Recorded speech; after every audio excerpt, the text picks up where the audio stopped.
Juru bicara Satgas Penanganan COVID-19, Profesor Wiku Adhisa Smito menjelaskan berdasarkan hasil rapat terbatas, evaluasi penerapan PPKM wilayah Jawa Bali akan dilakukan setiap 1 kali seminggu. Sementara evaluasi untuk wilayah Sumatera, Kalimantan, Sulawesi, Nusa Tenggara, dan Papua akan dilakukan setiap 2 minggu sekali.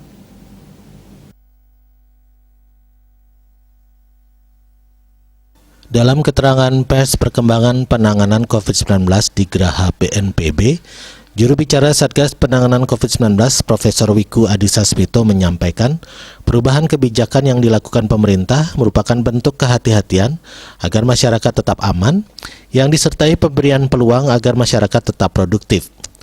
Adapun penekanan perubahan dalam Inmendagri, khususnya PPKM level 2 hingga 4 di wilayah Jawa Bali ialah pada perubahan level kabupaten kota. Perubahan ini disebabkan penyesuaian indikator leveling dengan menghapuskan perhitungan kematian dengan pertimbangan validasi data.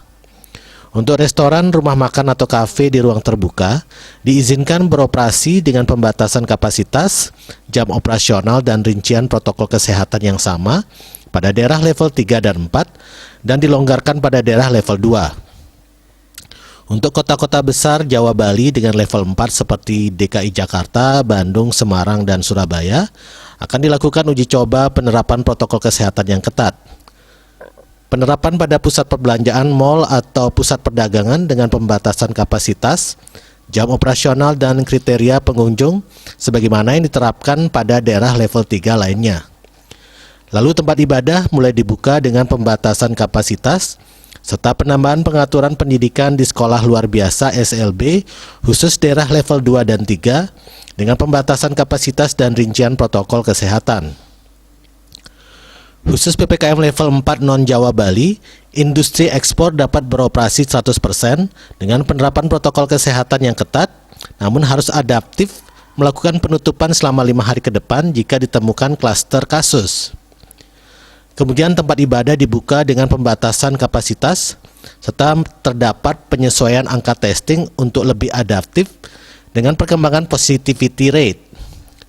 Untuk PPKM level 1 hingga 3 non-Jawa Bali, penambahan pengaturan pendidikan SLB khusus daerah level 3 dengan pembatasan kapasitas dan rincian protokol kesehatan.